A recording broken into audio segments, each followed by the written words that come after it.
Hello ladies and gentlemen, Panzer here, and welcome back to Transport Fever. It's been a while, and in the last episode, I can't quite remember, but I think we did some line upgrades, and we have a new stone and construction materials line that is currently being established.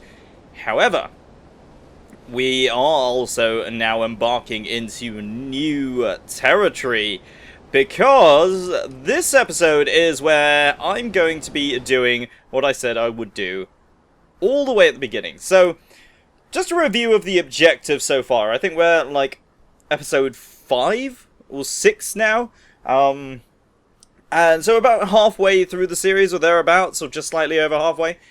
And the objectives were, we need lines up and running and profitable in every facet of transport. That means road, rail, on the sea, and in the air. So up until now, we've had 3 out of 4 covered. Which means this episode is where we take to the skies. So of course, taking to the skies is not as easy as it might initially sound. Whatever that means. Because clearly taking to the skies is not easy at all, or it wouldn't have taken so many years to achieve. But nevertheless, we do have to pick the right location. So I'm having a look around at the cities where this form of transport might be viable. And Aid definitely seems like one possibility for moving passengers, as well as over here in New Haven. So what we could actually do, in theory anyway, is move passengers between them. However, we already have a train going down that way. So what if we were to go to a city that doesn't have that yet? I'm looking at Carnforth at the moment, and the only form of sort of passenger movement is really this ferry over here. And this is not exactly the most profitable thing. After all, the capacity anyway is definitely nowhere near the amount that it needs. On top of that, we have to look at contours. We need relatively flat land for an airport. So, Stonehouse, as much as this is our main base of operations, seems like it might be a little bit tricky. But now that I think about it, between Carnforth and Stonehouse, there might actually be a fair amount of movement. The only thing is, Stonehouse isn't exactly... how do I put this? Isn't exactly built up enough. I'm just having a look at what they have. They've got 356 population, there's 18% transport, but there isn't much growing yet because we haven't sent any resources there. By comparison, Stonehouse has 490 and growing, but it also has supplies of other materials. It only has fuel at the moment, but if we compare that to Aid right now, which is a little bit hard to click because I have put a bus stop right there, is actually receiving both construction materials and fuel. So it is in a much better position. So we could do a very short hop flight between them. Let's have a look at New Haven as well, as in a similar sort of position. So maybe we could improve the passenger movement by putting an airport between them. But it will have to be fairly small to begin with. So let's start doing that. I don't think this is going to be profitable, even in the slightest, but it is one of our objectives. So let's get it over and done with. Okay, so this was quite a lot cheaper than I thought it would be. Each one only costing roughly about $500,000, but it actually normally costs a lot more than that. I was quite surprised. So now we have the 2 airports here. I'm going to set up a line between them. So we're going from Stonehouse to Aid, and that's an interesting flight path it's got going there, I will admit. So that's STH Aid flight, and this will be an interesting one, because we do need small planes, or at least we do want to start small. It won't have that many passengers in it, and it looks like the smallest plane that we can get right now is a Douglas DC-3. Alternatively, we can go a little bit bigger first and go with the DC-4. But anything bigger than that, like a de Havilland Comet at the moment, might be breaking the bank for a lot longer. So let's go with the DC-4. I think that's something that we can definitely work with. And there it is, the DC-4, also with our logo on it, and it actually doesn't look too bad. I'm quite surprised at that. I do want to colour this plane in a little bit. So we got maybe the red stripes. That does look quite nice. And let's have this, see how this gets along. Now, it will take a little bit of time for these to fill up. Now, for those wondering, by the way, I do actually have bus stations at each of these airports as well, and the one at Aid is right next to a train station. So hopefully that will be enough to get some passenger movement to the actual plane itself.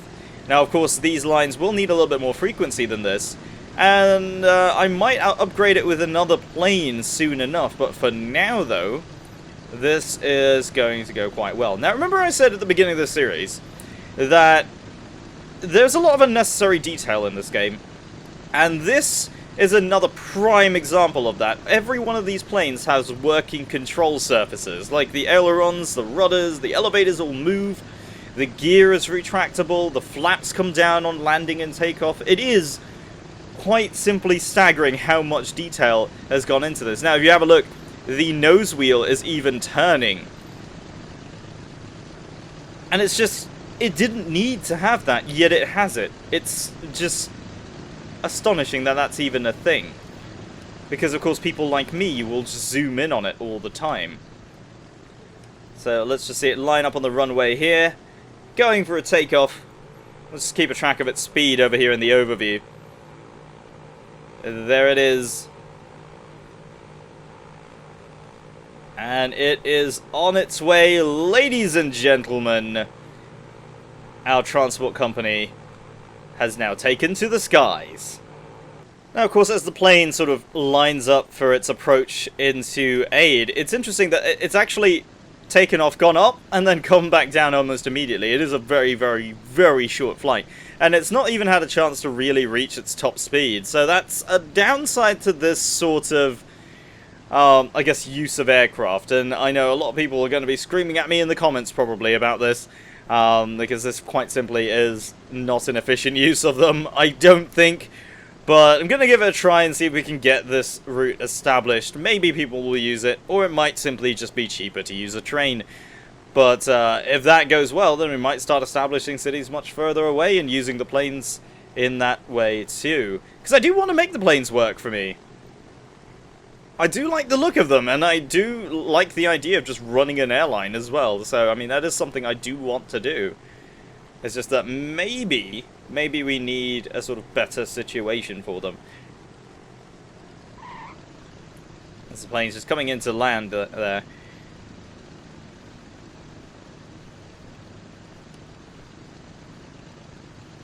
But at least with this sort of distance, frequency might not be an issue at all. I'm just wondering about that. It may not be an issue even in the slightest. Now, something I've just noticed as well, the position of this airport. The road that's carrying with all these fuel trucks is actually right next to it, so this might be a little bit of a scary takeoff. Oh, it's coming right overhead.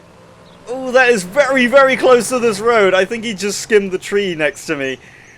Oh, jeez. That is... It's a good job there's no trucks coming the other way. I think the driver might shit himself. But jeez, that is a very, very close takeoff.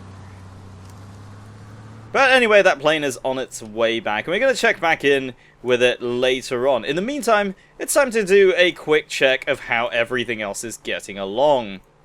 So, of course, I do want to make sure that everything that we've got running right now is more or less doing well. So let's have a look at our lines right now and have a look at the balances of them. So right now, the stone ships, of course, there's 3 of them now, are still losing us a fair amount of money, but they are carrying a decent amount of cargo. So that's all helping these construction materials to keep working, which is fine. I think that's definitely fine. The plane is going to cost us money for a little bit longer, but I think we're making enough money right now off the back of everything else in the company to actually keep it going. So that might actually be okay. So the train that goes from New Haven all the way up to Aid via Stonehouse is making us just under $1 million right now.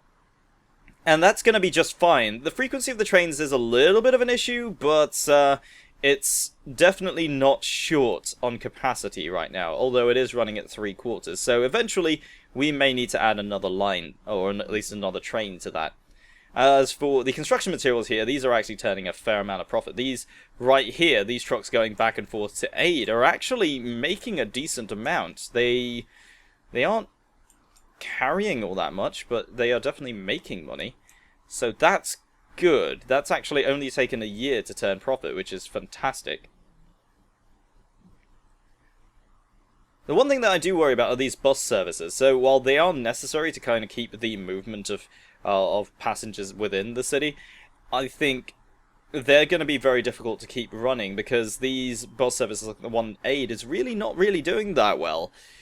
And that's a bit of a shame. The trams are also losing us a fair amount of money. But I think by far the biggest loser right now will be this plane here. I think if we add a second plane to that, we'll have a frequency of under maybe about 5 minutes or so, which will be just fine, I think, to keep things running. But overall, I think the company's doing fairly well. I think we've actually done fairly well. I was a little bit worried that I would not be able to do this at all, because I'm just bad with managing money. But then again, I guess that's not the case, really. So these trains here, pretty full up on fuel and oil. And we got another train down here coming back with a lot of fuel as well. So the main thing is we need more crude oil to come in here, I think. Yeah, the oil refinery is going to upgrade very soon, so we're going to have even more fuel coming out. So that will definitely benefit us in the long term. And given that this is our most profitable line right now, adding more trains to this is not going to be an issue at all. In fact, I might just do that. There we go, another train added, just to kind of anticipate that, I guess, higher production, because of course we have a lot of crude oil just backing up, especially at this oil well here. This one is going to upgrade, so that situation there is going to get even worse. Obviously, yes, this is probably not the most efficient solution, having trains go to both lines. Ideally, you'd probably want one going to either one, but this is probably the best way of keeping it all to the same line and having the trains do more than just one thing. So I think overall it's still probably a better situation than what we could have done if we just went to this well here instead.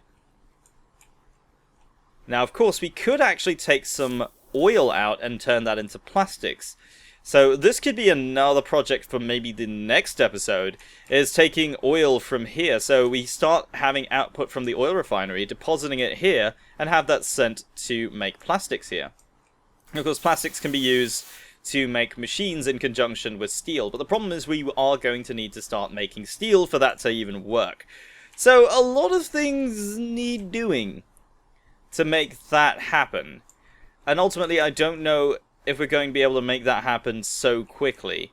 Because I'm having a look around, and I think the only other place that is going to accept plastics is this goods factory right here. And we're still going to need wood for that. So, yeah. This is definitely a very tricky map to play on. However, I think we're going to be fine. And as our one and only aircraft lines up for another takeoff and another flight again, I'm going to leave this one here. If you enjoyed the series so far and you enjoyed this video, don't forget to leave a like and subscribe, of course, if you are new to the channel. My name is Panzer, thank you very much for watching, and I'll see you next time.